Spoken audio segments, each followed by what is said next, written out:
It was a home semi-final like no other. With a practically sold-out stadium, the crowd came rolling in, prepared to cheer the JCU Townsville Fire into a win.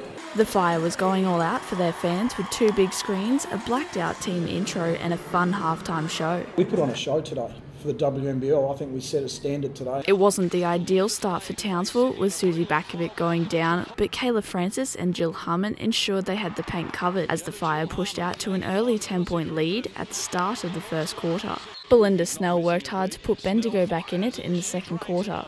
Townsville was making the extra pass to set up Mia Newley and Michaela Cox for 3, but the Spirit had snuck their way into a 1-point lead at the half. Gabrielle Richards, a major factor for Bendigo on the offensive glass. Chris came in and addressed us at half-time about giving up too many offensive boards, and that's what has killed us in the past against Bendigo. We've given up lapses. They get 4 or 5 boards in one quarter, and that can be the game against a team like Bendigo. So we really had to get together as a group and go, this is going to be a team effort, and I think once we tightened up on the boards, we just put some great defensive stops together, and it just flowed offensively as well. It was Townsville that came out with an edge in the third term, keeping the Spirit to just 7 for the quarter. Rachel McCulley's handles left the defenders dazed as she went to work for 2.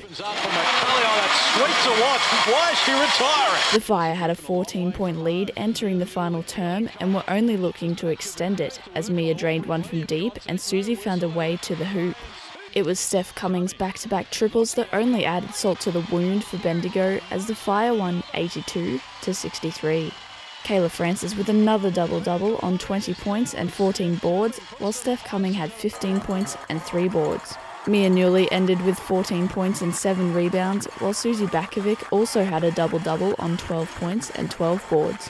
Rachel McCulley showed why she's dubbed one of the best point guards in the league with 10 dimes. We can now sit back, work really hard. We'll get some guys in next week and scrimmage, and we'll just prepare for this game, and we can improve on that, I hope. The Fire will now face either Bendigo or Sydney on home court in the 2015 WNBL Grand Final.